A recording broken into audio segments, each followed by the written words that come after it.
जय हिंद स्टूडेंट्स। आपका ये चैप्टर है 11। तो आप जानते हैं कि हमारे यहाँ ऋतुएं कितनी होती हैं। ऋतुएं होती हैं 4, है ना। तो कौन कौन सी ऋतु होती है? एक तो होती है आपकी गर्मी की, एक बरसात की, और एक जाड़े की, और एक बसंत ऋतु। तो ये देखिए यहाँ पर कौन सी ऋतु का वर्णन किया गया है? वर्षा ऋतु का। वर्षा ऋतु में क्या होता है वो आप यहाँ देखेंगे। गर्मी में देखिए गर्मी पड़ती है, धूप तेज हो जाती है, जाड़े में बहुत अधिक ठंड पड़ती है और सबको जो है गर्म कपड़े निकालने पड़ते हैं।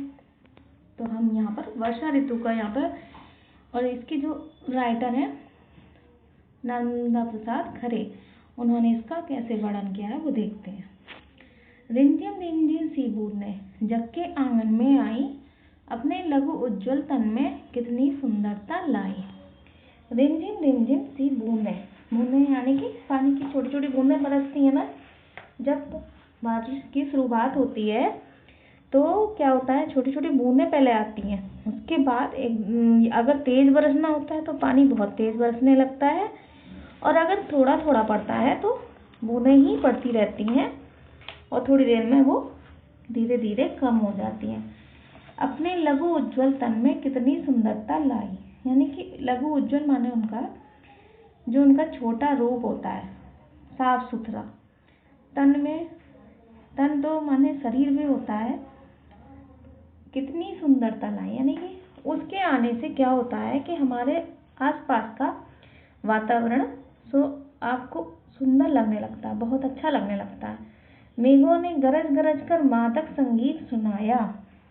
मेघों ने माने बादलों ने गरज गरज कर, मादक माने होता है मीठा, मधुर मधुर संगीत सुनाया। इस हरी भरी संध्या ने हमको उन्मत्त बनाया। तो हरी भरी संध्या हो जाती है, जैसे पेड़ जब जो पत्ते सूख जाते हैं वो पानी पड़ने से हरे हो जाते हैं, और क्या होता है फिर हमको उन्मुक्त बनाया, यानी कि हम फिर मनमौजी हो जाते हैं। हमारा मन करता है कि हम भी उस पानी में जाएं और कुछ ना कुछ करें। ऐसा वर्षा ऋतु में होने लगता है। सूखी सरिताओं ने फिर सुंदर नवजीवन पाया। सरिता माने नदी, नदी का ये क्या है? पर्यायवाची। तो सूखी सरिताओं ने, जहाँ पानी कम हो जाता है नदियों में, तो बरसात के दिनों में वही पानी एकदम भर जाता है। सुंदर नवजीवन पाया, तो उनको जीवन, एक नया जीवन मिल जाता है। बारिश होने से नदियों का पानी भर जाता है, तो फिर उनको ऐसा लगता है कि नवजीवन, यानी कि उनका नया जीवन हुआ है। लघु लहर लहर पर देखो सौंदर्य नाचने आया, वन भुवन पनप गए सब, कितने नव अंकुर आए। तो लघु लहर, छोटी छोटी लहरें जो हैं वो ऐसे लहर आ रही हैं जैसे, और उनको देखकर जो है सौंदर्य लग रहा है कि जब नदियाँ और लहरें उठती हैं नदियों में तो बहुत ही सुंदर लगने लगती है। वन उपवन पनप गए, वन में और उपवन में बगीचों में और जंगलों में, उनमें नए नए पेड़ उगने लगते हैं इस ऋतु में। पनप गए यानी कि उसमें नया कुछ निकल आता है।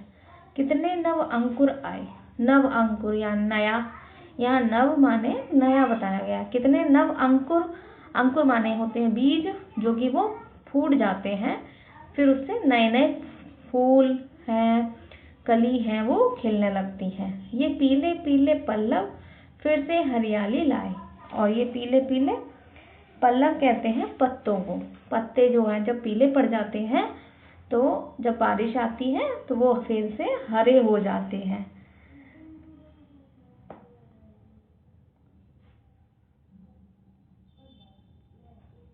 वन में मयूर अब नाचे, हंस हंस आनंद मनाए, उनकी छवि देख रही है नभ से घनघोर घटाएं।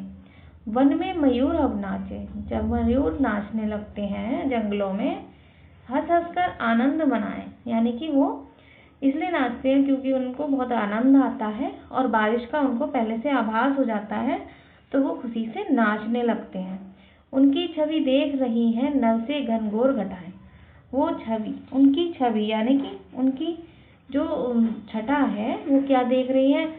घनघोर घटाएं, नभ से न आकाश से घटाएं देख रही हैं, उनकी घनघोर घटाएं। प्रतिपल हम नाचे खेलें जग जीवन मधुर बनाएं।